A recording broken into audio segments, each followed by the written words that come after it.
Hello, my readers, and welcome to my podcast, Fictional Analysis.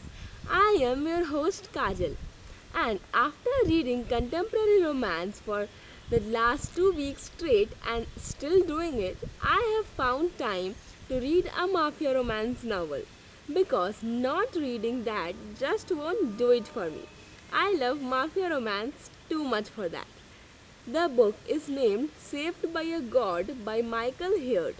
It is the last book in the Kings of Mafia series and is also a second generation series. And I really loved reading this book. So, a quick recap of the book.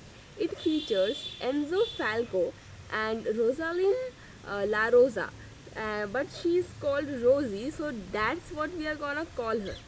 Enzo is the underboss of the Capo di Capi, that is the head of the Cosa Nostra, and Rosie is the hacker. You know, the person who hacks into cameras and computers and finds out documents for the mafia. Rosie has a crush on Enzo, but Enzo refuses to take it any further than that because he thinks that if this relationship doesn't work, he will lose her friendship and that he can't risk. So they stay as friends. But one day, Rosie's home is suddenly attacked, and as all the secrets and servers of the Cosa Nostra is there in the building, Rosie has set the building in such a way that it will blast itself if she presses a button.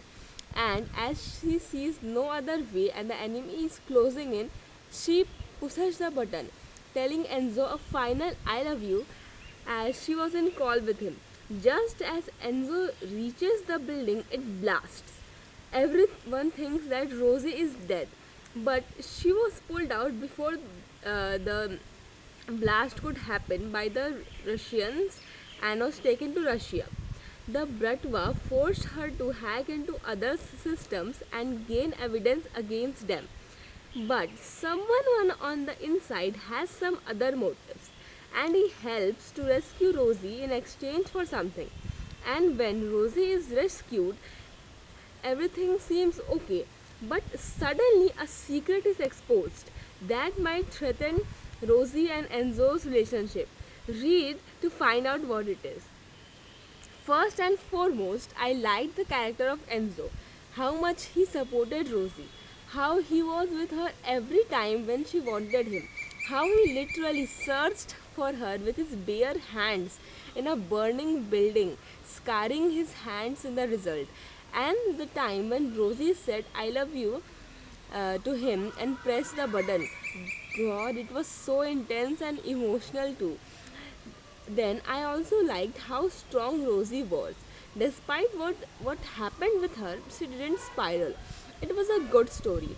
Now, the things I didn't like about the book was that the lack of spice. Literally, there was only one intercourse scene in this whole book, only one. And that too was like a normal vanilla one. Nothing kinky. I like my books a little spicy. So in that matter, this book was very bad, sorry. If spice doesn't matter to you at all, then otherwise this book is good. The story is good, the characters are good. So for me, this book will get 3 out of 5 stars because I have a very important point for spiciness. But otherwise, I will recommend you to read it. And at last, did you hear the Russian couple when they climbed the Empire State Building? It the videos of it are all over my Instagram, and after seeing that, it just made me feel how much of a single I am because I don't have anyone who would literally climb on the Empire State Building to propose to me. It's just so sad, and seeing all that video just it was so romantic. I just feel a lot of single, but nothing can be done about that. I just wanted to gush about it because it's literally worth gushing about it. So that's all for today. I will take my leave now. And don't forget to buy my book From Confirmation to Campus. I will add the link in description. It will help me a lot if you can at least leave a review by even reading the sample present in Amazon. I would also appreciate if you could recommend me some spicy and exciting novels. I will be back with another review next week. And if you want the link to the website from where I download my books for free, DM me and I will send you the link. And till then, stay delusional.